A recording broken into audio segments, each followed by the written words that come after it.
Hi friend! AI in ink devices is one of those things that sounds amazing on paper, but in reality, the execution isn't always there. Take the Kindle Scribe. Its AI features are limited and only available in the US. Books devices have some AI, but it's mostly for handwriting. And if you're using a Remarkable tablet, well, you don't get any AI at all. But today I want to talk about an ink tablet that just might have the best AI integration I've seen so far. This is the iFLYTEK AINOTE Air2. In this video, we're going to dive into the tech specs, build quality, stylus performance, battery life, and of course the AI features that make this device stand out. I will also go over the reading and writing experience, display quality, and much more. Stick around until the end because I will be sharing who I think this device is for and my overall thoughts, so let's get into it. Before we get into what makes this tablet special, let's quickly go over the specs. The AINOTE Air2 is powered by a quad-core 1.8 GHz processor with 4 GB of RAM and 32 GB of storage, though you will get around 21 gigs of usable space. It has a 2600 mAh battery, which we will test later. One cool hardware feature on this thing is the fingerprint reader. No need to type in a passcode every time, you just touch and unlock. Simple as that. It also comes with Wi-Fi 6 and Bluetooth 5.0, meaning you can pair a wireless keyboard if you want to take notes that way. Now, one of the standout features is the audio setup. This thing has 4 built-in microphones with noise reduction, which means it can capture clear voice recordings. And thanks to AI, it can transcribe speech in real time, supporting 14 different languages. I'll show you some examples of this in action later in the video. It also has a single speaker at the top, which you can use for audiobooks, playing back voice memos, and more. And yes, there's even a 5 megapixel rear camera, not for taking photos though, but rather for document scanning. And the software on this thing? The Air2 runs on a custom Android 11 based system, optimized for ink and AI-driven features like the real-time transcription and handwriting-to-text conversion. Now that we've covered the basics, let's talk about the design and build quality. The Air2 is thin and lightweight with a slim 5mm profile. On its own, it weighs around 236 grams, 246 grams with the stylus, and 347 grams with the case, so even with the full setup, it's still easy to carry around. Design-wise, it has a minimalist look with narrow bezels, clean lines, and a modern feel. It's honestly a very elegant device. There is a slight bump at the back where the camera sits, but honestly it's barely noticeable and doesn't cause any issues when the device is flat on a table or inside the case. Speaking of the case, it's made of PU leather and feels durable with a nice texture.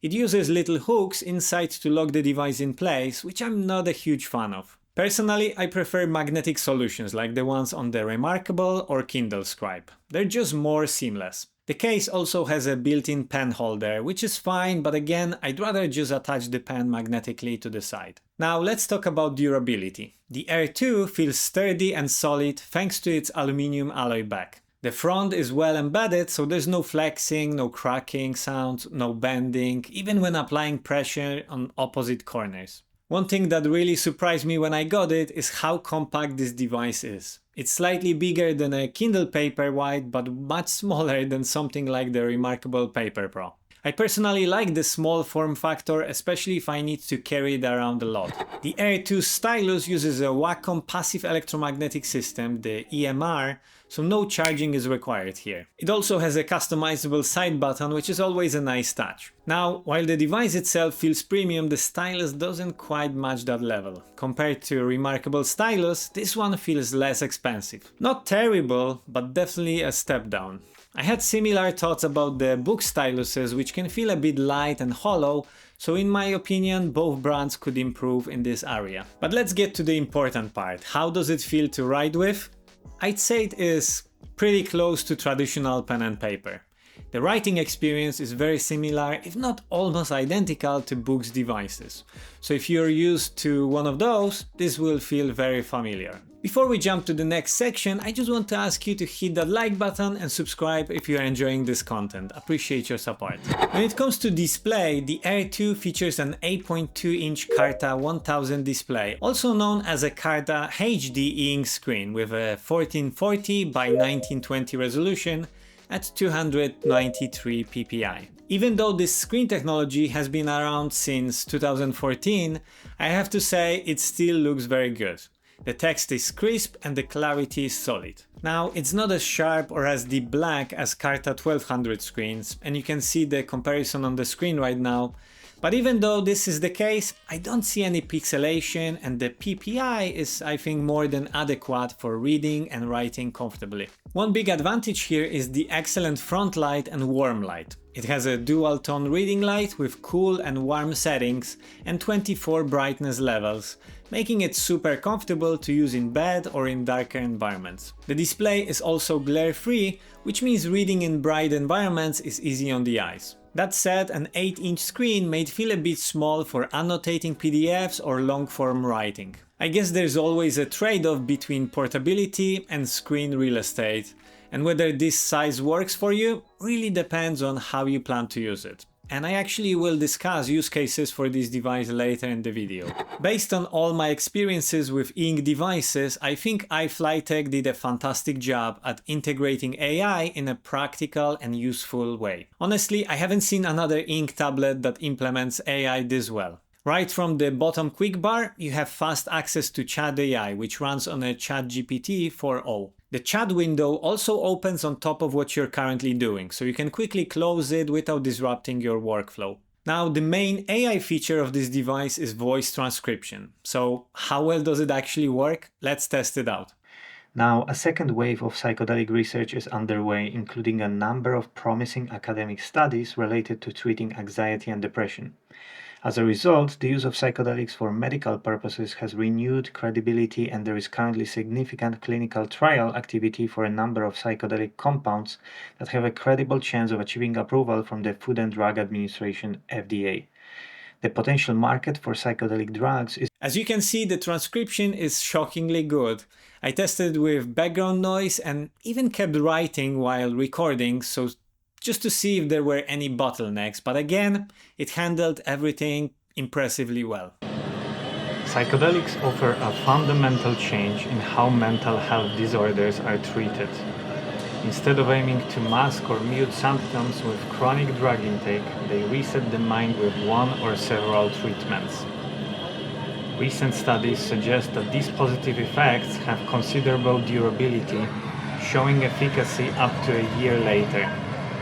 They also Beyond transcription, the AI can also summarize conversations into bullet points. I can copy these notes or email them directly afterwards. And there's another really cool feature. I can select part of the transcribed text and it will play back that specific section of the recording, which is actually quite handy. When reading, I can also highlight text and use AI search to get deeper insights into sentences or paragraphs. It almost feels like having an instant research assistant while reading. When it comes to performance, the Air 2 delivers smooth performance for note-taking, reading, and AI-powered transcription. I haven't noticed any major sluggishness or glitches while using the device. Now, it's not as fast or responsive as something like the Note Max, but to be fair, the Note Max had different refresh modes that could sacrifice display quality for speed. Here, we can't quite adjust refresh mode, so any minor delays feels more like an ink screen limitation rather than a hardware issue. For reading, touch responsiveness feels great and navigation is very comfortable. No complaints here. However, opening third-party apps is noticeably slow, with delays when loading and navigating. And to be fair, the device does warn you about certain limitations with third-party apps, so this is something to keep in mind if you plan to install additional software. The 2600 mAh battery provides excellent battery life thanks to the energy-efficient ink display. Under normal and daily usage, I get a couple of days of battery life, and in standby mode it can even last weeks. Of course, using power-hungry features like AI transcription or keeping brightness at max will drain the battery much faster. I ran a battery performance test for reading and writing, creating two scenarios. A typical usage scenario with Wi-Fi on and front light off, and a max battery drain scenario with front light on, max brightness. For reading, with a page turn every 20 seconds, in typical usage I got 1% of battery drain per hour, which is honestly fantastic. In max brightness mode I got 11% battery drain per hour, so you can see how much brightness the front light consumes. It's almost a 90% difference between the two scenarios. For writing we see something very similar. In typical usage I saw 2% battery drain every 12 minutes, which translates to around 10% per hour. In max brightness mode I saw 2% battery drain every 6 minutes, meaning 20% of battery drain per hour. This just further proves that the front light is the biggest battery drainer. If I were using the device regularly, I'd keep the front light on a lower setting, which you can quickly adjust from the quick menu. Also, a small but nice feature is the auto sleep wake function with the protective case, which helps preserve battery life. The AINOTE 2 delivers a great writing experience that feels very similar to books devices. The stylus is responsive and the screen adds just the right amount of resistance, making it feel more like writing on paper. One standout feature is that when creating a new note, you can write its title by hand and it gets instantly converted into text. I haven't seen this on any other device and it actually works pretty well. Another cool feature is the smart gestures. Drawing a circle around text automatically adds it to a to-do list. Adding a star next to the text marks it as a priority item under the focus star section located in schedule. This is actually a fantastic way to stay organized across multiple notebooks. There's of course a small learning curve here, but once you get used to it, it feels very intuitive. For handwriting-to-text conversion, the Air2 supports a massive 83 languages. It uses optical character recognition, OCR, which works offline, so no internet is needed here. I tested it in English, Polish and Farsi. English worked very well, the accuracy was pretty impressive. Polish, however, had mixed results. While individual words were recognized, full sentences had many mistakes. Farsi performance was similar, decent recognition, but far from perfect. I suspect that some of the languages have better trained databases than others, so results will vary depending on the language. The reading experience on the Air2 is pretty solid. Thanks to the lightweight design, ink display, and adjustable warm and cool lighting, long reading sessions feel very comfortable.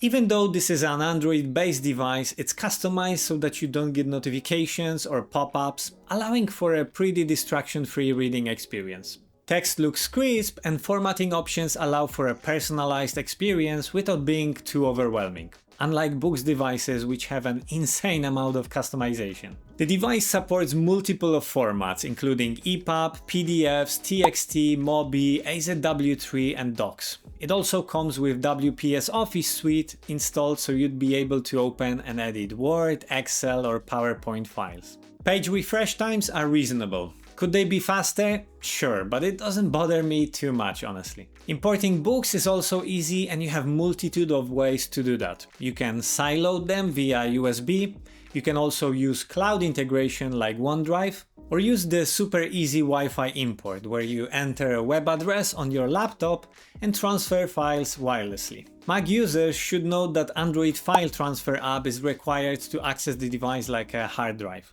And there's one thing that I think is worth mentioning. If you're dealing with PDFs that have a lot of graphics or dense text, the 8-inch screen may feel too small. You can zoom in and scroll, but it's not the most convenient experience. For heavy PDF annotation, I think a larger device may be honestly better.